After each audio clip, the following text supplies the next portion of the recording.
আমরা তো রোজ কত ওয়েবসাইট দেখি তাই না? কিন্তু কখনো কি ভেবে দেখেছি এই যে ওয়েবসাইটগুলো এগুলো আসলে কিভাবে তৈরি হয়? এর একেবারে মূলে আছে HTML। তো চলুন আজকে আমরা কোডিংয়ের এই দুনিয়াটাকে একটা অ্যাডভেঞ্চারের মতো করে দেখি। দেখব কিভাবে একটা একদম সাদা পাতা থেকে জাদুর মতো একটা ওয়েব পেজ তৈরি হয়ে যায়। প্রশ্নটা শুনতে খুব সহজ মনে হলেও এর উত্তরটাই কিন্তু পুরো ওয়েবের ভিত্তি। এই যে জার্নিটা আমরা শুরু করলাম, এখানে আমরা ঠিক এই প্রশ্নটারই উত্তর খুঁজব। দেখব কিভাবে সাধারণ টেক্সট কোডে পাল্টে গিয়ে আমাদের স্ক্রিনে এত সুন্দর একটা পেজ হয়ে ভেসে ওঠে। আচ্ছা, যে কোনো কাজ শুরু করার আগে তো কিছু সরঞ্জাম লাগে তাই না? একজন শিল্পী যেমন তার ক্যানভাস আর রং গুছিয়ে নেয়, ঠিক তেমনি ওয়েব পেজ বানানোর জন্য আমাদের কিছু ডিজিটাল টুলস লাগবে। তবে ঘাবড়ানোর কিছু নেই, এগুলো খুবই সহজ আর হাতের কাছেই পাওয়া যায়। চলুন তাহলে আমাদের কোডিংয়ের টুল বক্সটা একটু খুলে দেখা যাক। সবচেয়ে মজার ব্যাপার কি জানেন? ওয়েব তৈরির জন্য আসলে খুব বেশি কিছুর দরকার হয় না। আমাদের লাগবে একটা কোড এডিটর, মানে যেখানে আমরা কোডগুলো লিখব আর কি। তারপর লাগবে একটা ওয়েব ব্রাউজার, যেমন ধরুন ক্রোম, যেখানে আমরা আমাদের কাজটা দেখব। আর সব ফাইল গুছিয়ে রাখার জন্য একটা ফোল্ডার, ব্যাস। ও হ্যাঁ, আর index.html নামে একটা ফাইল। এই নামটা কিন্তু বেশ জরুরি, কারণ ব্রাউজাররা সাধারণত এই নামের ফাইলটাকে একটা ওয়েবসাইটের গেটওয়ে বা প্রথম পাতা হিসেবে চেনে। তো সবকিছু গোছানো শেষ, এবার আসছে সেই আসল মুহূর্তটা, যখন আমরা প্রথমবার কোড লিখে ব্রাউজারের সাথে সরাসরি কথা বলবো। হ্যাঁ, এটাই সেই ম্যাজিক মোমেন্ট, যখন আমাদের লেখা নির্দেশগুলো চোখের সামনে একটা সত্যিকারের রূপে ফুটে উঠবে। HTML নামটা শুনেই অনেকে হয়তো একটু ঘাবড়ে যান, ভাবেন এটা না জানি কত কঠিন কোনো প্রোগ্রামিং ল্যাঙ্গুয়েজ। কিন্তু আসলে তা একদমই না। এটাকে বরং একটা বাড়ির কঙ্কাল বা ব্লুপ্রিন্টের মতো ভাবতে পারেন। এই ব্লুপ্রিন্টটা শুধু বলে দেয় বাড়ির কোথায় দেয়াল উঠবে, কোথায় দরজা হবে বা কোথায় জানালা। ঠিক সেভাবেই একটা ওয়েব পেজের ক্ষেত্রে HTML শুধু তার কাঠামোটা তৈরি করে দেয়, বলে দেয় কোনটা হবে হেডিং, কোনটা প্যারাগ্রাফ। যে কোনো HTML ফাইলের এই 4টা অংশ থাকবেই, এটা একদম নিয়ম। প্রথমে ডক টাইপ, এটা ব্রাউজারকে বলে দেয়, হেই আমি একটা আধুনিক HTML5 ডকুমেন্ট। এরপর HTML ট্যাগ, যার ভেতরেই বাকি সব কিছু থাকে। এর ভেতরে দুটো ভাগ, হেড আর বডি। হেডের ভেতরে জিনিসগুলো কিন্তু আমরা সরাসরি পেজে দেখি না, যেমন ধরুন ব্রাউজারের ট্যাবে যে টাইটেলটা দেখা যায় সেটা থাকে হেডের ভেতর। আর বডির ভেতরে আমরা যা কিছু লিখি সেটাই আমাদের ওয়েব পেজে ভেসে ওঠে। সোজা কথায় যা দেখা যায় তাই বডি। প্রোগ্রামিংয়ের জগতে একটা মজার ঐতিহ্য আছে, আর সেটা হলো যে কোনো নতুন কিছু শেখা শুরু হয় হ্যালো ওয়ার্ল্ড লিখে। এখানেও ঠিক তাই। H1 ট্যাগটা ব্যবহার করা হয়েছে সবচেয়ে বড় হেডিংটার জন্য, আর P ট্যাগ দিয়ে একটা প্যারাগ্রাফ বানানো হয়েছে। বিশ্বাস করুন বানা করুন, এই ছোট্ট কয়েক লাইনের কোডটাই কিন্তু একটা ওয়েব পেজ তৈরি করার জন্য যথেষ্ট।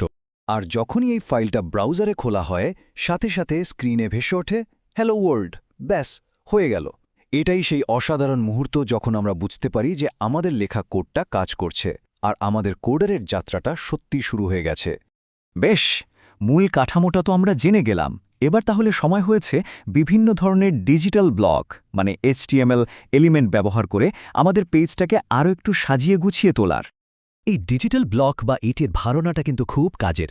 ভাবুন তো, ঠিক যেভাবে একটা একটা করে ইট গেঁথে দেয়াল তৈরি হয়, সেভাবেই বিভিন্ন HTML ট্যাগ দিয়ে একটা ওয়েব পেজের নানা অংশ বানানো হয়। আর প্রত্যেকটা ট্যাগেরই কিন্তু একটা নির্দিষ্ট কাজ আছে। আচ্ছা, একটা সাধারণ ওয়েবসাইটে আমরা কি দেখি বলুন তো? বড় বড় শিরোনাম থাকে, লেখার প্যারাগ্রাফ থাকে, অনেক সময় পয়েন্ট করে লিস্ট দেয়া থাকে, এক পেজ থেকে অন্য পেজে যাওয়ার জন্য লিঙ্ক থাকে, আর অবশ্যই সুন্দর সুন্দর ছবি তো থাকেই। এই সবকিছুই কিন্তু তৈরি হয় একদম বেসিক কিছু HTML ট্যাগ ব্যবহার করে। যেমন ধরুন, একটা ছবি যোগ করতে হলে আমরা ইমেজ ট্যাগটা ব্যবহার করি। এখানে দুটো জিনিস খুব জরুরি। একটা হলো SRC, মানে সোর্স, যেটা ব্রাউজারকে বলে দেয় ছবিটা ঠিক কোথায় আছে। আর দ্বিতীয়টা হলো অল্ট, মানে অল্টারনেটিভ টেক্সট। এই অল্ট অ্যাট্রিবিউটটা কিন্তু ভীষণ গুরুত্বপূর্ণ। কেন? কারণ যদি কোনো কারণে ছবিটা লোড না হয়, বা ধরুন কেউ স্ক্রিন রিডার ব্যবহার করছেন, তখন এই অল্ট অ্যাট্রিবিউটে লেখা টেক্সটটাই পড়ে শোনানো হয়।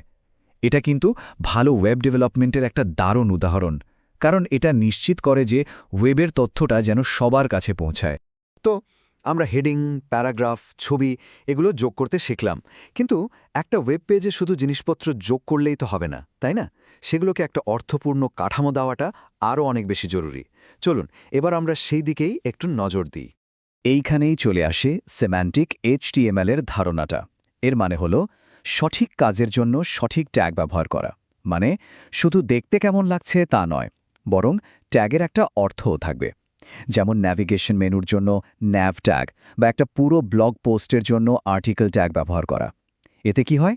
এতে শুধু আমাদের কোড পড়তেই সুবিধা হয় না, গুগল বা অন্যান্য সার্চ ইঞ্জিনও খুব সহজে বুঝতে পারে পেজের কোন অংশটা কি।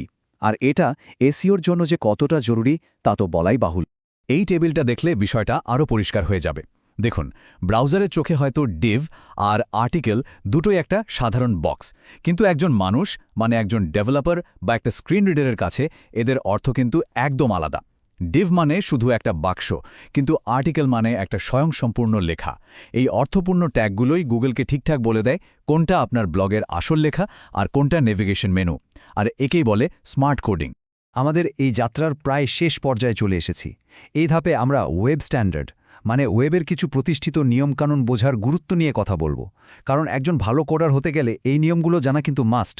W3C বা ওয়ার্ল্ড ওয়াইড ওয়েব কনসোর্টিয়াম, এরাই মূলত ওয়েবের নিয়মকানুনগুলো তৈরি করে, আর তাদের একটা ভ্যালিডেশন সার্ভিস আছে যেটা অনেকটা প্রুফ রিডারের মতো কাজ করে। এটা আমাদের কোডের ভুলগুলো ধরে দেয় আর নিশ্চিত করে যে আমাদের লেখা কোডটা যেন সব ব্রাউজারই ঠিকঠাকভাবে চলে। ওয়েবের একটা খুব গুরুত্বপূর্ণ নিয়ম হল HTML, CSS আর জাভাস্ক্রিপ্ট ফাইলগুলোকে আলাদা আলাদা রাখা। হ্যাঁ, MHTML এর মতো ফরম্যাটে সবকিছু এক ফাইলে রাখা যায় বটে, কিন্তু সেটার অনেক অসুবিধা। ফাইলগুলো আলাদা রাখলে সবচেয়ে বড় সুবিধা হলো ব্রাউজার সেগুলোকে ক্যাশ করতে পারে, মানে নিজের কাছে সেভ করে রাখতে পারে। ফলে পরের বার ওয়েবসাইটটা লোড হয় অনেক দ্রুত, আর কোড ম্যানেজ করাও অনেক সহজ হয়ে যায়। আর এই নিয়মগুলো কিন্তু খুব নির্দিষ্ট হতে পারে। ওয়েবের ভাষাগুলো এতটাই শক্তিশালী যে আমরা শুধু কি করতে হবে সেটাই বলি না, অনেক সময় কি করা যাবে না সেটাও বলে দিতে পারি। চলুন একটা দারুণ উদাহরণ দেখা যাক। এতক্ষণ তো আমরা HTML নিয়ে কথা বললাম, এবার ওর সবচেয়ে কাছের বন্ধু CSS এর একটা ঝলক দেখা যাক। CSS এর কাজ হলো ওয়েব পেজকে সুন্দর করে সাজানো, মানে মেকআপ করা আর কি। এই কোডটা দেখলেই বোঝা যাবে HTML আর CSS একসাথে মিলে কতটা শক্তিশালী হয়ে উঠতে পারে। দেখলেন তো কি দারুণভাবে একটা সাধারণ নিয়ম থেকে কিছু জিনিসকে বাদ দিয়ে দেওয়া গেল। এটাই হলো ওয়েবের নিয়মগুলো ঠিকভাবে বোঝার আসল ক্ষমতা। এটা আমাদের ডিজাইনের ওপর একটা নিখুঁত নিয়ন্ত্রণ দেয় আর বুঝিয়ে দেয় যে HTML আর CSS একসাথে কতটা পাওয়ারফুল একটা জুটি। তাহলে পুরো আলোচনা থেকে আমরা কি বুঝলাম? HTML মানে শুধু কতগুলো ট্যাগ নয়, বরং এটা হলো তথ্যকে একটা অর্থপূর্ণ কাঠামো দেওয়ার ভাষা। এই যে ডিজিটাল ইটগুলো আমরা দেখলাম, এগুলো দিয়ে আসলে অসীম জিনিস বানানো সম্ভব। এখন আসল প্রশ্নটা হলো, এই জ্ঞানটাকে কাজে লাগিয়ে নতুন কি তৈরি করা যায়?